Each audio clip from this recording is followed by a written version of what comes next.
Olá, meus irmãos. Iniciamos mais uma videoaula, nossa videoaula número 12. Os nossos estudos são ponderações, reflexões em cima da edição Pacto e Comunhão da Convenção Batista Brasileira, e nós estamos nos detendo desde vídeos passados e mais alguns vídeos que virão à frente, nos 19 artigos da Declaração Doutrinária da Convenção Batista Brasileira. Na aula de hoje, nós vamos abordar os artigos 6º e 7º. O 6º fala sobre a eleição e o 7º fala sobre o reino de Deus. Vamos ao primeiro, então, eleição. Eleição é a escolha feita por Deus em Cristo, desde a eternidade, de pessoas para a vida eterna, não por qualquer mérito, mas segundo a riqueza da sua graça. Nós temos aí alguns textos bíblicos que nós vamos ler, e conforme nós formos lendo, nós vamos refletindo sobre esse ponto aí, né? Gênesis 12, 1 a 3. E o Senhor disse a Abraão: sai da tua terra, do meio dos teus parentes e da casa de teu pai, para a terra que eu te mostrarei, e farei de ti uma grande nação. Te abençoarei e engrandecerei o teu nome, e tu serás uma bênção. Abençoarei os que te abençoarem, e amaldiçoarei os que te amaldiçoar. E todas as famílias da terra serão abençoadas por meio de ti. Ainda no Antigo Testamento, Êxodo 19, 5 a 6. Agora, portanto, se ouvirdes atentamente a minha voz e guardardes a minha aliança, sereis minha propriedade exclusiva dentre todos os povos, porque toda a terra é minha, mas vós sereis para mim reino de sacerdotes e nação santa. Essas são as palavras que falarás aos israelitas. Então, a questão da eleição, ela já é trabalhada desde o Antigo Testamento, em que Deus elegeu Abrão, né? Não era o Abraão ainda. E é interessante que ele era de uma região politeísta, né? Ur dos Caldeus, nos tempos de Moisés, essa referência, né? Ur dos Caldeus. Se a gente for recuar ao tempo de Abraão, ali provavelmente o povo sumério morava ali. Era a região ali da Mesopotâmia.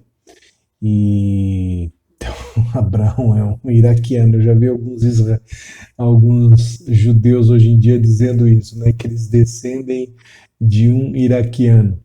Mas essa que é a realidade, né? Abraão saiu daquele lugar. Deus escolheu Abraão no meio de um povo politeísta, um povo idólatra, né? Então a eleição, ela tem muito mais a ver com Deus do que conosco, né? Nós não somos especiais. Deus nos ama. Entenda isso. Deus nos ama, nós somos objeto do amor de Deus. No entanto, o que atrai em nós? Alguma qualidade assim? Porque, por exemplo, o povo que vai se formar a partir de Abraão, né, que vai se tornar Abraão, esse povo é especial, esse povo é diferente, esse povo tem qualidades que os distingue dos demais povos. A ideia não é essa. A ideia é que a eleição, ela é algo que nasce no coração de Deus. E é um mistério para nós, né? Talvez não um mistério, algo desconhecido que um dia nós vamos talvez entender por que Deus escolheu esse e não escolheu outro. Mas isso não importa para nós agora, né? Importa entendermos que a eleição, ela parte de Deus. Então ela é uma escolha feita por Deus em Cristo. Mas o Filho não havia encarnado ainda no tempo de Abraão, mas o Filho já existia. Ele é eterno, ele é Deus, né? A Santa Trindade, a Trindade Santa, o Deus triuno sempre existiu triunamente. Então, as escolhas feitas por Deus em Cristo, né, desde a eternidade, de pessoas para a vida eterna. Deus vai escolher pessoas para si. Olha, Deus havia formado o casal ali, né? Criou, formou o casal, o homem e a mulher no Éden, e eles se distanciaram. E agora Deus trabalha dessa maneira. Deus é até muito misericordioso, né? Porque o pecado, a destinação do pecado é a morte. E Deus ainda, por graça e misericórdia, ainda escolhe alguns, né? Não por mérito, mas segundo a riqueza da sua graça. Temos ainda 1 Pedro 1:2, eleito segundo a presciência de Deus Pai, pela santificação do Espírito para a obediência e a aspersão do sangue de Jesus Cristo, graça e paz vos sejam multiplicadas. Uma saudação aí na primeira carta de Pedro. Romanos 9, de 22 ao 24. E que direis se Deus, querendo mostrar a sua ira e dar a conhecer o seu poder, suportou com muita paciência os vasos da ira, prontos para a destruição, para que também desse a conhecer as riquezas da sua glória nos vasos de misericórdia, que preparou de antemão para a glória, os quais somos nós, a quem também chamou, não só dentre os judeus, mas também dentre os gentios. Então, Paulo aqui falando, né, da escolha, né, Deus escolheu. 1 aos Tessalonicenses 1:4. Irmãos amados de Deus, sabemos que fostes escolhidos por Ele. Então, esse tema da eleição, ele aparece na Bíblia, ele não é estritamente do Antigo Testamento, povo de Israel, também em Cristo a ideia da eleição está muito presente, muito clara, e é algo assim que fica difícil objetar, né? Fica difícil objetar. Vamos caminhando então para mais um ponto dessa nossa reflexão. Antes da criação do mundo, Deus, no exercício da sua soberania divina e à luz de sua presciência de todas as coisas, elegeu, chamou, predestinou, justificou, glorificou aqueles que, no correr dos tempos, aceitariam livremente o dom da salvação. É muito interessante que a ideia que se constrói é a seguinte: Deus escolhe, Deus elege, mas livremente aceitamos. É como uma lei na sociedade, ela existe. Aqui é uma forma é uma analogia que a gente tenta aqui para facilitar o entendimento. A lei está aí, né? A lei determina a maneira como as coisas devem andar, mas eu tenho liberdade de escolher seguir ou não a lei, né? Então, aqui é vaga para cadeirante, aqui é vaga para idoso no estacionamento do carro. A lei estabelece, as normas estabelecem isso. Eu tenho a liberdade, né, de seguir ou não essa lei. Então, mesmo que haja uma escolha de Deus, mesmo que estejamos enquadrados dentro de um propósito na eternidade, porque Deus nos deu um nível de liberdade, né, e um nível de autonomia, nós no processo também nós optamos, nós fazemos as nossas escolhas, né? Nós fazemos as nossas escolhas. Então, aqui tem alguns textos, Romanos 8, 28 a 30. Sabemos que Deus faz com que todas as coisas concorram para o bem daqueles que o amam, dos que são chamados segundo o seu propósito. Olha aí. Pois os que conheceu por antecipação, também os predestinou para serem conformes à imagem de seu Filho, a fim de que ele seja o primogênito entre muitos irmãos. E os que predestinou, a eles também chamou, e os que chamou, a eles também justificou, e os que justificou, a eles também glorificou. Então, a obra completa da salvação, né? Porque a eleição, ela acaba apontando para a obra da salvação. A eleição é para a salvação, não é verdade? Então, o homem também precisa dizer sim para Deus. Independente se você crê ou não na predestinação, o homem precisa dizer sim para Deus. O homem precisa dizer sim para Deus. É muito interessante, um casal vai para as núpcias ali, né, diante do oficiante do matrimônio, diante dos padrinhos, diante de todos que estão acompanhando o casamento. Todo mundo está lá para participar daquela cerimônia de matrimônio, de casamento, mas eles têm que falar sim. Então eles estão sendo casados ali, né? Por Deus, oficiado pelo pastor, no caso. Mas eles precisam dizer sim um para o outro. É muito interessante isso daí. Né? Efésios 1, do 3 a 14. Bendito seja o Deus e Pai de nosso Senhor Jesus Cristo, que nos abençoou com todas as bênçãos espirituais nas regiões celestiais em Cristo, como também nos elegeu nele antes da fundação do mundo, isso é, na eternidade, para sermos santos e irrepreensíveis diante dele em amor, e nos predestinou para si mesmo. Somos predestinados não para uma salvação aberta, assim, predestinados para sermos salvos em Cristo, para Ele mesmo. Segundo a boa determinação de sua vontade, para sermos filhos adotivos por meio de Jesus Cristo, para o louvor da glória da sua graça que nos deu gratuitamente no amado. Nele temos a redenção, o perdão dos nossos pecados pelo sangue, segundo a riqueza da sua graça, que ele fez multiplicar-se para conosco em toda sabedoria e prudência, e fez com que conhecêssemos o mistério da sua vontade, segundo a sua boa determinação, que nele propôs para a dispensação da plenitude dos tempos, de fazer convergir em Cristo todas as coisas, tanto as que estão no céu como as que estão na terra. Nele também fomos feitos herança, predestinados conforme o propósito daquele que faz todas as coisas segundo o desígnio da sua vontade, a fim de sermos para o louvor da sua glória, nós, os que antes havíamos esperado em Cristo.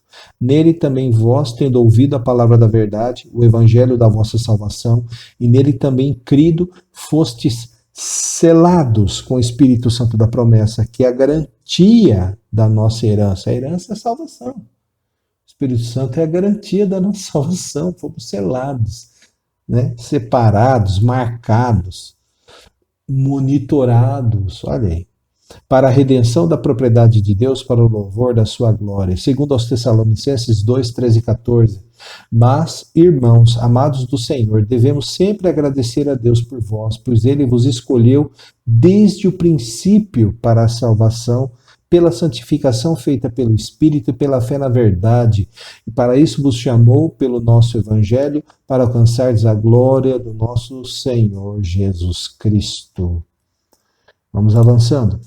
Ainda que baseada na soberania de Deus, essa eleição está em perfeita consonância com o livre-arbítrio de cada um e de todos os homens. Livre-arbítrio, liberdade de escolha, mesmo que a soberania de Deus na eleição é patente, é visível, é clara e irrefutável, o homem também tem a liberdade. Olha que interessante o texto de Deuteronômio 15 a 20. Vê que hoje coloquei diante de ti a vida e o bem, a morte e o mal. Se obedecerdes ao mandamento que hoje te ordeno de amar o Senhor teu Deus, de andar nos seus caminhos, de guardar os seus mandamentos, seus estatutos e seus preceitos, então viverás e te multiplicarás. O Senhor teu Deus te abençoará na terra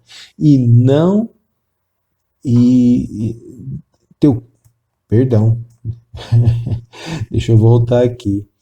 E o Senhor teu Deus te abençoará na terra em que estás entrando para possuir. Pulei essa frase. Mas se o teu coração se desviar e não quiseres ouvir, e fores seduzido para adorar e cultuar outros deuses, declaro-te hoje que certamente serás destruído. Não prolongarás teus dias na terra em que entrarás para possuir, depois que atravessares o Jordão. Convoco hoje o céu e a terra como testemunhas contra ti, de que coloquei diante de ti a vida e a morte, a bênção e a maldição. Portanto, escolhe a vida para que vivas, tu e a tua descendência, amando o Senhor teu Deus. obedecendo a sua voz e te apegando a Ele, pois Ele é a tua vida e a extensão dos teus dias, para que habites na terra que o Senhor prometeu com juramento dar a teus pais, Abraão, Isaque e Jacó. Deus não elegeu o povo de Israel? Deus está dando escolha. Eles já tinham a lei aqui. Deuteronômio é interessante, né? O povo que nasceu no deserto, o povo que vai entrar em Canaã, que não é aquele povo que saiu, né, do Egito. Esse povo é relembrado na lei do Senhor para que entre na terra prometida ciente de que é um povo diferente do povo que lá está. E eles têm que viver de acordo com aquilo que Deus determinou na sua lei. Então, Deuteronômio vislumbra essa situação futura da vivência dos filhos de Deus na terra que eles vão entrar. Eles têm que decidir, ou vamos ou não vamos, ou somos ou não somos. Então, é muito interessante que mesmo que Deus tenha escolhido, Deus enviou Moisés, tirou esse povo do Egito. Esse povo caminhou, nasceu no deserto, caminhou para ir para Canaã, e Deus ainda ao apresentar coloca a coisa dessa forma. Então vocês escolham. Se eu fosse vocês, eu escolheria a obediência, escolheria a vida, escolheria a bênção. Né? Então Deus ele até mostra qual é a resposta certa, mas ele dá a nós a questão da obediência. Né? Então nós percebemos aí que mesmo que haja a eleição, no caso, a eleição de uma forma geral do povo de Israel, sempre a operação da salvação ela é individual. E nós vamos entender as coisas dessa maneira, né? João 15,16. Não fostes vós que me escolhestes, pelo contrário, eu vos escolhi e vos designei a ir e dar fruto, e fruto que permaneça, a fim de que o Pai vos conceda tudo quanto lhe pedirdes em meu nome. Então Deus nos escolheu. 1 Pedro 5,10. E o Deus de toda graça, que em Cristo vos chamou à sua eterna glória, depois de haver sofrido um pouco, ele mesmo vos haverá de reabilitar, confirmar, fortalecer e alicerçar. Então nunca devemos perder de vista que é Deus quem escolhe, mas nós dizemos sim. Nós temos a liberdade de dizer sim. A salvação do crente é eterna. Os salvos perseveram em Cristo e estão guardados pelo poder de Deus. A ideia da preservação. Deus preserva os que ele salvou. João 3,16, depois o verso 36. Porque Deus amou tanto o mundo que deu o seu Filho unigênito para que todo aquele que nele crê não pereça, mas tenha vida eterna. Verso 36. Quem crê no Filho tem a vida eterna. Quem, porém, mantém-se em desobediência ao Filho não verá vida, mas sobre ele permanece a ira de Deus. Então tem a vida eterna. João 10, 28, 29. Dou-lhes a vida eterna e jamais perecerão, e ninguém as arrancará da minha mão. Meu Pai, que as deu para mim, é maior do que todos. Que todos? Maior que todos. Deus é Criador. E ninguém pode arrancá-las da mão de meu Pai.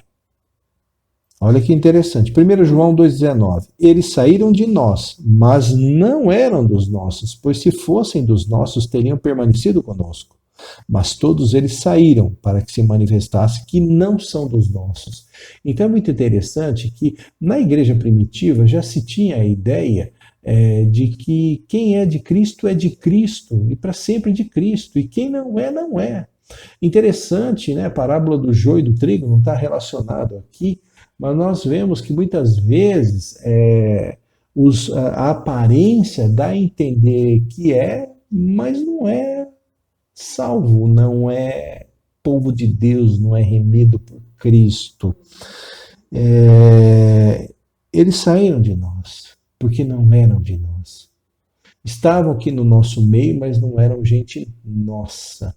É interessante que quando o povo também sai do Egito, sai um populacho, né? Tem uma palavra grotesca em relação a isso daí. Então, sempre no meio do povo de Deus, você vai ter aqueles que dissimulam uma aparência de povo de Deus, mas não são povo de Deus. Agora, a ideia da preservação ela é muito cara na doutrina cristã. E nós precisamos entender isso da maneira como a Bíblia assevera. Tá? Há algumas situações pontuais, como essa aí que João está colocando, né? E em Hebreus vai trabalhar a questão da apostasia, né? Do abandono da fé. Mas a questão é a seguinte: aqueles que são realmente de Cristo, ninguém pode arrebatar. Né? Nenhuma força ou circunstância tem poder para separar o crente do amor de Deus em Cristo Jesus. Nós vamos ler aqui Mateus, mas a ideia se fecha mesmo ali na carta aos Romanos. Mateus 24:13. Mas quem perseverar até o fim será salvo. Romanos 8, 35 e 39. Quem nos separará do amor de Cristo? Será tribulação ou angústia, ou perseguição, ou fome, ou privação, ou perigo, ou espada? Como está escrito, por amor de ti somos entregues à morte todos os dias. Fomos considerados como ovelhas para o matadouro. Mas em todas essas coisas somos mais que vencedores por meio daquele que nos amou. Pois tenho certeza de que nem morte, nem vida, nem anjos, nem autoridades celestiais, nem coisas do presente, nem do futuro, nem poderes, nem altura, nem profundidade, nem qualquer outra criatura poderá nos separar do amor de Deus que está em Cristo Jesus, nosso Senhor. Isso me traz muito consolo, meu irmão. Eu teria muita dificuldade de conviver com essa ideia da perda da salvação. É muito complicado, a minha mente é um pouco racional e por mais que a gente trabalhe na Bíblia a questão da fé, racionalmente eu não consigo imaginar que eu tenho um poder maior que Cristo, que o poder do pecado que há em mim é mais poderoso que a obra que Cristo fez na cruz do Calvário, que foi justamente para remir o meu pecado. É uma coisa assim, é difícil, ela não encaixa. Né? Então a obra que Cristo faz na cruz, ela é suficiente para o perdão do pecado. Do pecado. Não estou falando dos pecados, estou falando do pecado, dessa natureza pecaminosa que nós carregamos. Os pecados que são decorrentes dessa nossa luta, que Paulo fala, né? O espírito milita contra a carne milita contra o espírito, ó homem miserável que eu sou, aquilo que eu sei que eu devo fazer eu não faço, mas aquilo que eu sei que eu não devo fazer é justamente isso que eu faço. Essa luta é a luta de qualquer um. Nós estamos no presente século e é por isso que Cristo está intermediando a nossa ligação com o Pai. Nós precisamos do sacerdócio de Cristo, porque não é pelo nosso mérito. Lembre, a eleição é pelos méritos de Deus e a salvação pelos méritos de Cristo. Então, fica muito estranho que Cristo faz uma obra de redenção na minha vida. Aí, por exemplo, o adultério. Alguém adultera e a pessoa perde a salvação. Alguém se envolve no meio de uma situação e acaba matando outra pessoa, perde a salvação. É assim? Para a gente pensar, tá bom? Eu estou falando num pensamento lógico, mas a gente já fez uma exposição bíblica que há textos que asseveram, afirmam que das minhas mãos ninguém as pode arrebatar, que nada pode nos separar do amor de Deus que está em Cristo Jesus, nosso Senhor. Vamos avançando para o último ponto aqui a respeito da eleição. O novo nascimento, o perdão, a justificação, a adoção como filhos de Deus, a eleição e o dom do Espírito Santo asseguram aos salvos a permanência na graça da salvação. Então, nascemos de novo em Cristo. Cristo nos confere o perdão dos nossos pecados, nos justifica, Deus nos justifica pelo mérito de Cristo. Somos adotados por Deus, somos feitos filhos de Deus, né? E a eleição, né, porque fomos escolhidos por Deus, o dom do Espírito Santo, quer dizer, após a nossa salvação, somos selados com o Espírito Santo, asseguram para nós que nós somos salvos. Eu olho isso na Bíblia e eu sinto isso em mim. Eu me sinto perdoado por Deus. Eu sinto que o Espírito Santo está me confortando, inclusive me mostrando quando estou em pecado. Então, nós sentimos que a vida não é mais vivida sozinha. Há alguém vivendo conosco e que se comunica e comunica graça para nós. Então, aí nós temos o texto, né, João 10, 28. Dou-lhes a vida eterna e jamais perecerão, a perseverança dos crentes. E ninguém as arrancará da minha mão. Romanos 8, 35 e 39. Quem nos separará do amor de Cristo? A gente não vai ler tudo de novo, não. A gente viu, nada pode. Judas 24. Aquele que é poderoso para vos impedir de tropeçar e para vos apresentar imaculados com grande júbilo diante da sua glória. Então ainda nós contamos com essa misericórdia de Deus que persiste no nosso cuidado para que nós não venhamos a pecar. Muito bem, essa é a eleição. Vamos agora para o artigo 7º da nossa declaração doutrinária, o reino de Deus. O reino de Deus é o domínio soberano e universal de Deus. E esse reino é eterno. Daniel 2, 37 a 44. Ó Rei, tu és Rei de reis, a quem o Deus do céu tem dado o reino, o poder, a força e a glória, e em cuja mão ele entregou os homens, onde quer que habitem, os animais do campo e as aves do céu, e te fez reinar sobre todos eles. Tu és a cabeça de ouro. Depois de ti se levantará outro reino inferior ao teu, e um terceiro reino de bronze, o qual terá domínio sobre toda a terra. E haverá um quarto reino, forte como o ferro, pois o ferro esmigalha e quebra tudo. Assim como o ferro quebra todas as coisas, ele quebrará e destruirá. Quanto ao que viste dos pés e dos dedos, em parte de barro, de oleiro e em parte de ferro, esse será um reino dividido, mas haverá nele alguma coisa da firmeza do ferro, como viste o ferro misturado com barro. E como os dedos dos pés eram em parte de ferro e em parte de barro, assim uma parte do reino será forte, a outra será frágil. Quanto ao que viste do ferro misturado com barro, haverá mistura por casamento, mas não se ligarão um ao outro, como o ferro não se mistura com o barro. Mas, durante o reinado desses reis, o Deus do céu levantará um reino que não será jamais destruído. A soberania desse reino não passará a outro povo, mas ele destruirá e consumirá todos esses reinos e subsistirá para sempre. O rei Nabucodonosor, Daniel estava lá na Babilônia, ele tem um sonho com aquela estátua, né, que tinha a cabeça, deixa eu pegar aqui para não pegar perder a sequência, a cabeça de ouro, o tronco era de bronze, vamos lá, o ouro, cabeça de ouro, e depois bronze, e depois ferro, as pernas, depois os pés eram ali os dedos, metade ali do pé era barro misturado com ferro, alguns dedos eram de barro, outros eram de ferro, e vinha uma rocha, e ela atingia essa estátua ali nos pés. É muito interessante que ele está se referindo aos reinos que viriam a existir ainda.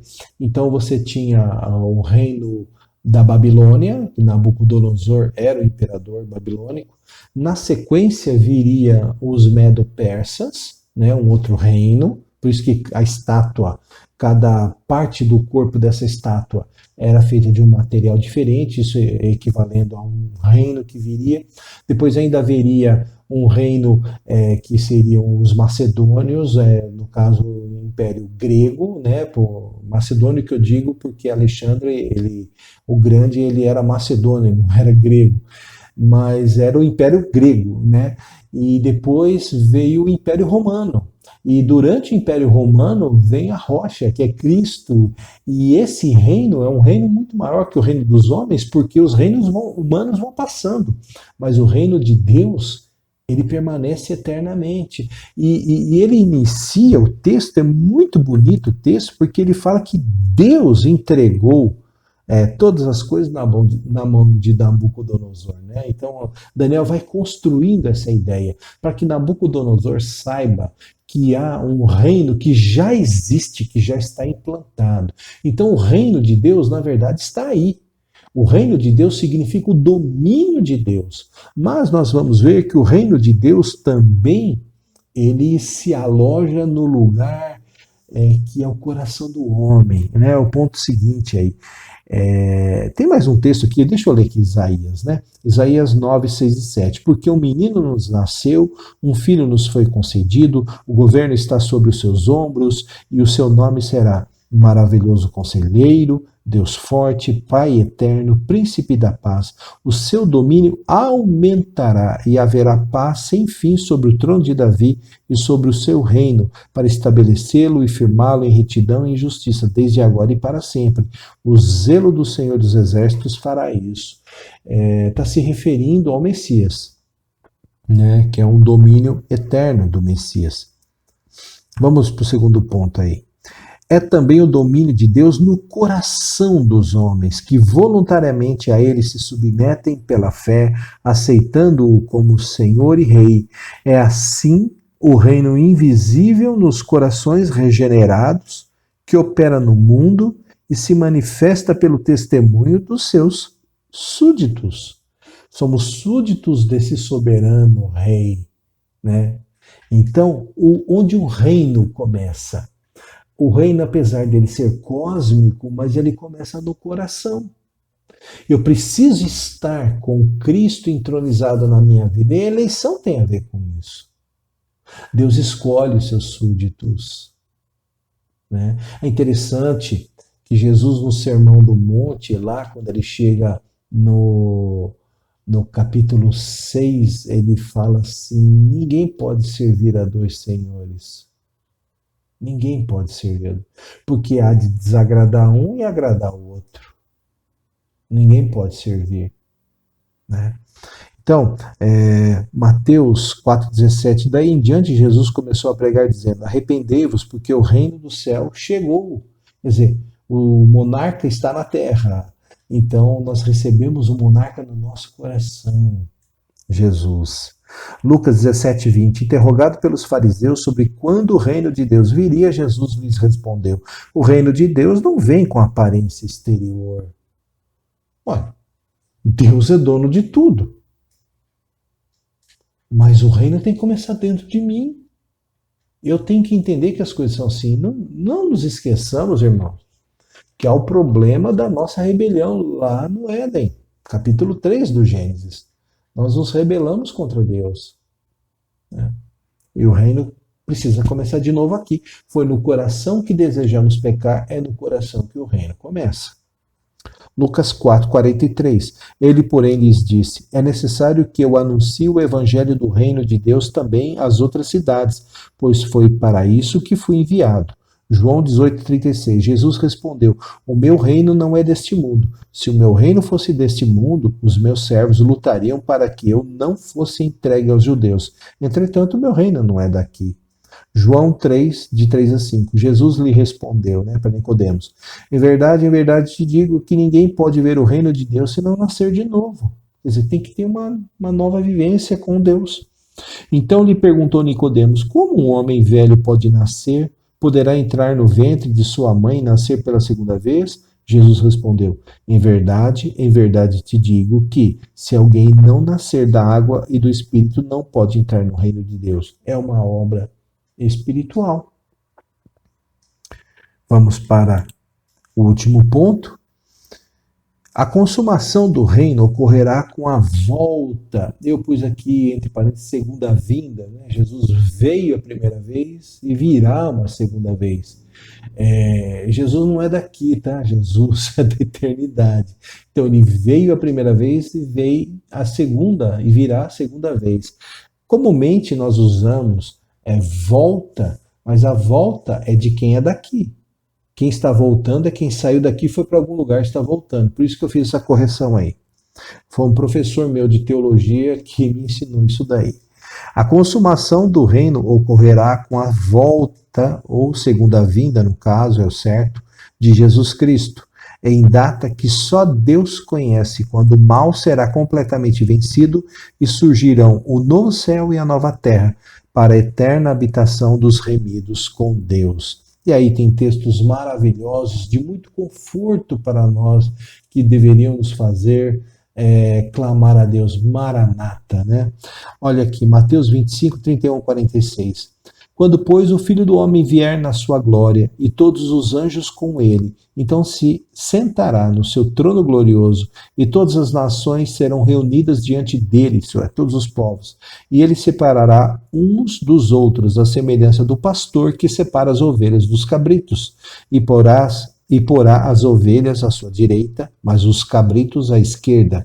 Então o rei dirá aos que estiverem à sua direita: Vinde, benditos de meu Pai, possuí por herança o reino que vos está preparado desde a fundação do mundo, porque tive fome e me destes de comer, tive sede e me destes de beber, era estrangeiro e me acolhestes, precisei de roupas e me vestistes, estive doente e me visitastes, estava na prisão e fostes visitar-me. Então os justos lhe perguntarão: Senhor, quando te vimos com fome te demos de comer, ou com sede te demos de beber? Quando te vimos como estrangeiro e te acolhemos, ou precisando de roupas e te vestimos? Quando te vimos doente ou na prisão e fomos visitar-te? E o rei lhes responderá: Em verdade vos digo que sempre que o fizestes a um destes meus irmãos, ainda que dos mais pequeninos, a mim o fizestes. Aí, então a gente vê que os súditos do reino, eles têm uma conduta semelhante ao soberano, ao seu monarca, ao seu rei. Então ele dirá também aos que estiverem à sua esquerda: Malditos, afastai-vos de mim para o fogo eterno, preparado para o diabo e seus anjos, pois tive fome e não me destes de comer, tive sede e não me destes de beber, era estrangeiro e não me acolhestes, estive nu e não me vestistes, doente na prisão e não me visitastes. Então eles também perguntarão: Senhor, quando te vimos com fome, ou com sede, ou estrangeiro, ou sem roupas, ou doente, ou na prisão, e não cuidamos de ti? E ele responderá: Em verdade vos digo que sempre que o deixastes de fazer a um destes mais pequeninos, deixastes de fazê-lo a mim. E eles irão para o castigo eterno, mas os justos irão para a vida eterna. Então perceba que o soberano dá destinação aos súditos e aos rebeldes. E aqui, pecado de omissão. Pecado por não ter feito. Então, pecado não é só aquilo que nós fazemos, também o que deixamos de fazer, sabendo que temos de fazer. 1 Coríntios 15, 24. Então virá o fim, quando ele entregar o reino a Deus, o Pai, quando houver destruído todo domínio, toda autoridade e todo poder. Apocalipse 11, 15. O sétimo anjo tocou sua trombeta e surgiram no céu fortes vozes que diziam: O reino do mundo passou a ser de nosso Senhor e de seu Cristo, e ele reinará pelos séculos dos séculos. É claro que nós vemos uma tremenda oposição a Deus no mundo, né? Nós vemos as forças malignas trabalhando, nós mesmos, né, movidos pelo pecado, mas esse reino que começa nos corações dos homens, e esse domínio que é de Deus, e ele não está deixando o mundo solto aí, a revelia, né, a sua própria vontade. Deus, ele é soberano e ele vai agir. Aqui nós vemos, né, que no Apocalipse o reino se estabelece por completo. Apocalipse 21, de 1 a 7, esse texto é maravilhoso. Está lá já na consumação das coisas, né? Então vi um novo céu e uma nova terra, pois o primeiro céu e a primeira terra já se foram, e o mar já não existe. Vi a cidade santa, a nova Jerusalém, que descia do céu da parte de Deus, enfeitada como uma noiva preparada para o seu noivo. E ouvi uma forte voz que vinha do trono e dizia: O tabernáculo de Deus está entre os homens. Ô Jesus! Pois habitará com eles. Eles serão o seu povo e Deus mesmo estará com eles. Ele lhes enxugará dos olhos toda lágrima e não haverá mais morte, nem pranto, nem lamento, nem dor, porque as primeiras coisas já passaram. O que estava sentado sobre o trono disse: Eu faço novas todas as coisas. E acrescentou: Escreve, pois estas palavras são fiéis e verdadeiras. Disse-me ainda: Está cumprido. Eu sou o Alfa e o Ômega, o princípio e o fim. Quer dizer, todo o domínio, do começo ao fim, está nas minhas mãos. A quem tiver sede, darei de beber de graça da fonte da água da vida. Aquele que vencer herdará estas coisas, e eu serei o seu Deus, e ele será meu filho. Então isso nos conforta, isso nos alegra. Sabermos que fomos eleitos por Deus e vivemos num reino em que, mesmo que o pecado grace e o pecado arrebente com a vida dos homens, nada disso corre solto e frouxo como se Deus não tivesse domínio. Não, ele tem um domínio. Mas haverá um momento em que esse domínio se tornará